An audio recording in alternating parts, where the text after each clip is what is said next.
ठीक है, इन्होंने हिंदुओं की बेटियों की इज्जत लूट दी रात को 12 बजे, तब जाके सरदार खड़े हुए थे बचाने के लिए। आप किस हिंदुओं की किस चीज की बात करते हैं? औरंगजेब की। अगर सामने भी खड़ा होता ना उसके, ये तो आप खाली पक्ष में खड़े हैं, तो खाली इनकी महत्वाकांक्षा है कि आप बचे हुए हैं अभी। मैं सामने खड़ा हूं तो क्या मुझे मार देंगे आप? नहीं, बिल्कुल नहीं बाजी। आपको कैसे कर देंगे? इतनी भद्दी बात आपने कही है। सर आपने गांधी की बात की, सर गांधी ने देश को क्या दिया? तो दोस्तों आपने ये छोटा सा क्लिप देखा, आगे आप देखेंगे इस जाहिल मौलाना को, इस मौलाना को कसम से नंगा करके पीटना चाहिए जिस तरीके के ये झूठ बोलेगा आगे। मतलब औरंगजेब ने बहुत ज़्यादा मंदिरों के लिए ज़मीनें दान की। भारत के आप हिस्टोरिकल मंदिर जाओ जो हज़ार साल पुराने, उनकी मूर्तियाँ टूटी मिलेंगी ना तो आपको समझ में आ जाएगा कि वो किसने तोड़ी हैं। पहले पूरा वीडियो देखते हैं, वीडियो के बाद मैं बताऊंगा। प्लीज़ चैनल को सब्सक्राइब करिएगा। जय हिंद। उसको लोगों ने बड़ा गलत तरीके से लोगों में रखा है। अभी जैसे भाई ने कहा कि लाखों हिंदुओं का कत्लेआम। एक जगह मैंने कहीं पढ़ा कि वो रोजाना 10,000 जनेऊ जलाता था या 10 लाख जनेऊ जलाता था। आप इसको काउंट करके देखिए और फिर उस वक्त की आबादी को देखिए। ये इतने बड़े झूठ हैं जिनको तारीख में अगर पढ़ाया जाए तो मैं समझता हूं कोई भी आदमी औरंगजेब से नफरत करना शुरू करेगा। औरंगजेब वो अकेला मुस्लिम बादशाह है जिसने हजारों मंदिरों को दान दिए, हजारों मंदिरों को जागीरें दी, हजारों मंदिरों को। और मैं नहीं कह रहा हूं, सुनिए, ये मैं नहीं कह रहा हूं, ये ऐसा है। ऐसे ही लोगों ने समाज में इस्लाम को मानने वाले लोगों को अलग थलग छोड़ दिया है। मेरी बात पूरी करेंगे। देखिए, ये मैं नहीं कह रहा हूं, BN पांडे एक हिस्ट्रीकार हैं, हिंदू हैं, वो कह रहे हैं। और उन्होंने मंदिरों के नाम भी बताए। बहुत सारे मंदिर हैं साउथ से लेकर कश्मीर तक, जिन्होंने बनारस आपका लखनऊ के आसपास में बहुत जगहों पर उन्होंने। तो मेरा मानना यह है कि आज का ये जो वक्त है, मुसलमान की छवि को बुरा दिखाकर कहीं ना कहीं हिंदू वोट इकट्ठा करने का वक्त चल रहा है। गुरु तेग बहादुर। हाँ जी, ये तो बताइए औरंगजेब की योजना क्या थी? हाँ जी, औरंगजेब की योजना क्या थी? औरंगजेब की योजना क्या थी? गुरु, मैं तो सोचा था कि गुरु पे तुम सवाल पूछोगे, गुरु तेग बहादुर पे। जी, मुझे लग रहा था कि मैं गया ही इसीलिए। क्या नाम है आपका? जी सर, मेरा नाम जयदीप सिंह आनंद है। मैं इनसे एक चीज पूछना चाहता हूँ। अगर ये बोलते हैं कि औरंगजेब ने बहुत अच्छे काम करे, एक अच्छा काम बताइए उन्होंने क्या करा? कौन से मंदिर को दान दिया है? कौन सा क्या उजाड़ा है? ठीक है, इन्होंने हिंदुओं की बेटियों की इज्जत लूट दी रात को 12 बजे, तब जाके सरदार खड़े हुए थे बचाने के लिए। आप किस हिंदुओं की किस चीज की बात करते हैं? औरंगजेब की। अगर सामने भी खड़ा होता ना उसके, ये तो आप खाली पक्ष में खड़े हैं, तो खाली इनकी महत्वाकांक्षा है कि आप बचे हुए हैं अभी। नहीं, मैं सामने खड़ा हूं तो क्या मुझे मार देंगे आप? नहीं, बिल्कुल नहीं बाजी। आपको कैसे कर देंगे? इतनी भद्दी बात आपने कही है, मुझे अफसोस है कि आप हिंदुस्तान के हैं। मुझे इस बात का अफसोस है कि आपने गुरु तेग बहादुर की शहादत का जिक्र नहीं किया। गुरु तेग बहादुर की शहादत का जिक्र नहीं किया। मैं चाहता था कि आप करें, उसको नहीं किया जिक्र। बहुत सारे मंदिर ऐसे हैं, अगर हिस्ट्री में सही पढ़ा जाए। हिंदुस्तान में क्या है, देखिए अभी बीजेपी क्या कर रही है। ये सारी चीजें 2014 की बात तो आई हैं। 2014 से पहले कौन जानता था औरंगजेब को? कौन जानता था जहांगीर को? कौन जानता? जी मैम, कुछ कहना चाह रही थी? सर ने कहा औरंगजेब के बारे में, औरंगजेब को 2014 के बाद ये कहना कितना मतलब सोचने ही नहीं लग रहा है। क्लास 6-7 के बच्चे भी औरंगजेब को जान रहे हैं। सर ने कहा 2014 के बाद लोग औरंगजेब को जानने लगे। ये कोई क्वेश्चन है? आ गया। क्या नाम है आपका? मैं इनका पूछ रहा हूँ। मेरा जी मीनाक्षी। मीनाक्षी, कहाँ से आना हुआ? मैं औरंगाबाद से आए हैं। क्या बात है। तो कैसे आना हुआ इधर? कैसे आना हुआ? जी औरंगाबाद जो नाम है ना, अभी छत्रपति शिवाजी संभाजी नगर हो चुका है। मुझे मालूम। हाँ जी, वो तो अभी नोटिफिकेशन। इसलिए मैंने बोला, जैसे वो बोल रहे हैं ना कि उनको कभी कोई जानता नहीं था, अभी जानने लगे हैं। अरे उनको कौन नहीं जानता? क्या क्या हालत की उन्होंने हमें मंदिरों की, हमें यहाँ भारत की। क्यों नहीं जानते हम उनको? कैसे कह रहे हैं कि वो अभी बीजेपी से हम जानने लगे उनको? कितना गलत है ये। जी बिल्कुल जनाब। वन जी, एक छोटी सी बात आप समझिए। आज संविधान है, आज 80% हिंदू है देश में। आज के डेट में तो हम 30 साल में कोर्ट से केस लड़ करके मंदिर बना रहे हैं, और महाशय कह रहे हैं उस मुगल शासक आक्रांता के समय पर मंदिरों को दान दे दिया। मुझे लगता है इससे बड़ी भ्रामक और झूठ बात और कोई मौलवी साहब कह नहीं पाएंगे। जी जनाब।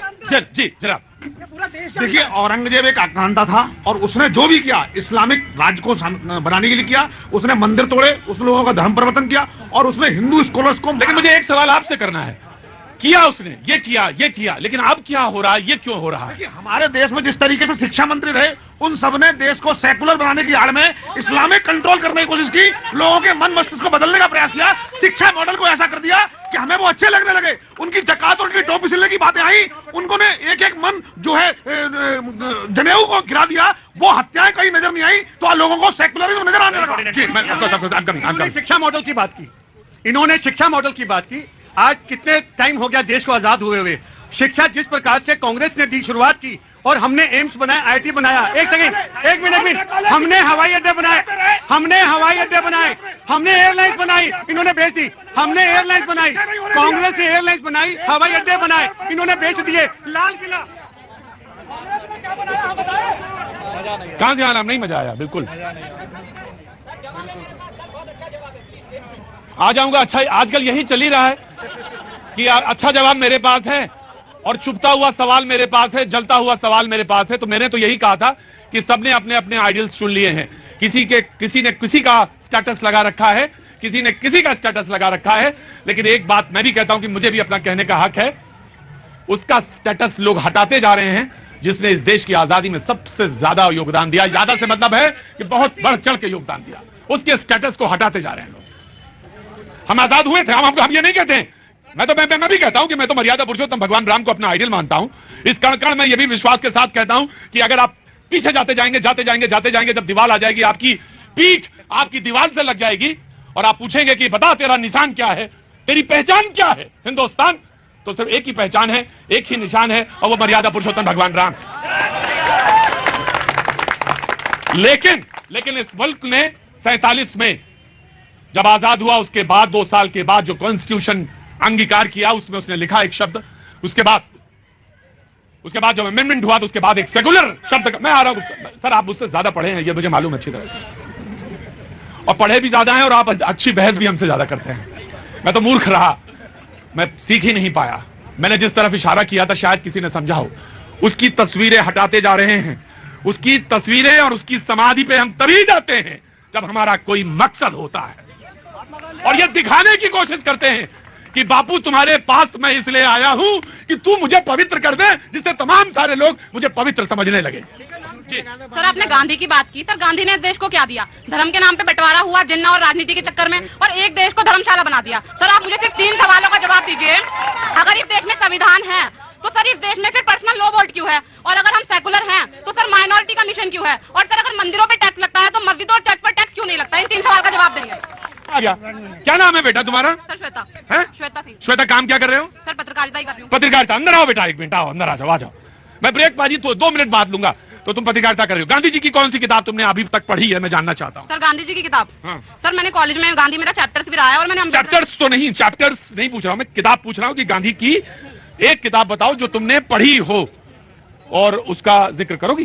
सर भारत की आजादी मैंने पढ़ा है, जो किताब मैंने पढ़ी है। हाँ। उसमें सर गांधी का भी जिक्र है और अम्बेडकर साहब का भी जिक्र है। और सर जो अमेंडमेंट बाद में लाया गया जिसमें सेकुलर, मैंने जो सवाल पूछा वो सवाल का जवाब तो तू इधर उधर। आपको मैं बताना चाहता हूँ, मुग़ल एम्पायर में सबसे ज़्यादा, वैसे ऐसा नहीं है कि अकबर ग्रेट फलाना ठिकाना, सब ने बराबर से कांड किए हैं। औरंगजेब का नाम इसलिए ज़्यादा आता है क्योंकि औरंगजेब के टाइम पे भारत के मंदिरों को मतलब चुन चुन के तोड़ा गया है। तो ठीक है, मंदिर तो इतने विशाल थे कि मंदिर को तोड़ने के लिए बहुत ज़्यादा एडवांस हथियार चाहिए, तो वो तो थे नहीं इनके पास। उस टाइम पे आपको भी पता है किस तरीके के हथियार थे। तो मंदिर इतने विशाल थे कि वो सब चीज़ें तो थी नहीं, तो इन्होंने चुन चुन के मूर्तियाँ तोड़ी हैं। मैंने बहुत सारे मंदिर देखे हैं, उनको किस तरीके से नुकसान पहुंचाया गया आपको भी पता है। उत्तर प्रदेश में तो ये सीन है कि मैं गारंटी से कह सकता हूँ जितनी उत्तर प्रदेश में मस्जिदें बनी हैं ना मुग़ल काल की, वो सब मंदिरों के ऊपर बनी, जिस तरीके से औरंगजेब ने किया। और उस टाइम पे औरंगजेब ने पेल के हिंदुओं को कन्वर्ट किया था, बहुत ज़्यादा कन्वर्ट किया था, और उन्हीं की औलादें आज औरंगजेब के लिए भोंकती हैं। क्योंकि ऑब्वियसली जब जनरेशन बाय जनरेशन ट्रांसफ़र हो गए, मान लो एक व्यक्ति है, उसकी 4 जनरेशन मतलब 4 उसके दादा परदादा के पापा मुसलमान बने। अब 4 जनरेशन बाद उसको क्या पता, जब 4 जनरेशन बाद जब वो पहुंचा तो उसको तो पता ही नहीं कि वो उसके परदादा हिंदू थे। वो तो फॉलो करेगा ऑब्वियसली, उसके बाप ने जो धर्म फॉलो किया वो फॉलो करेगा, जो बाप को सिखाया गया मस्जिद में वो उसको सिखाएगा। ख़त्म, कोई बैक घर वापसी का कोई सीन नहीं, क्योंकि उसको कोई मतलब वो ही नहीं है। और पढ़े लिखे हो चाहे कुछ नहीं हो सकता। औरंगजेब की कब्र भारत में अभी भी मौजूद है, इस बात को लेकर मुझे घृणा होती है कि उसने इतने जुर्म किए। सिख हों, जैन हों, हिंदू हों, सब पे शर्म आनी चाहिए हमें कि औरंगाबाद में औरंगजेब की कब्र मौजूद है। उस कब्र पे गड्ढा करके बड़ा टैंक करके सार्वजनिक मूत्रालय बनाना चाहिए या टैंक बनाना चाहिए कि उसको फुल करो और वहाँ पे लिखो औरंगजेब का, ऐसा कुछ सीन होना चाहिए। इस तरीके का कांड किया औरंगजेब ने। खैर ठीक है, अब उनकी औलादें ही भौंक रही हैं, इसमें हमारे गांधी जी, हमारे नेहरू जी का भी बहुत बड़ा दोष है। हालांकि कांग्रेसी हों, वो उनको लगता है हर चीज़ में गांधी नेहरू, भाई ठीक है, सब देखोगे तुम, सब देखोगे। अगर बीजेपी ना होना तो फिर सीरियसली ये तो मतलब देख रहे हो यार, केरला स्टोरी के सीन रोज़ रोज़ तुम्हारे सामने आते हैं। तुम्हें लगता है कि ये सब झूठ है, तुम्हें लगता है ये सब प्रोपेगेंडा है, नहीं है, ये सच है। आपको क्या कहना है इस टॉपिक के बारे में कमेंट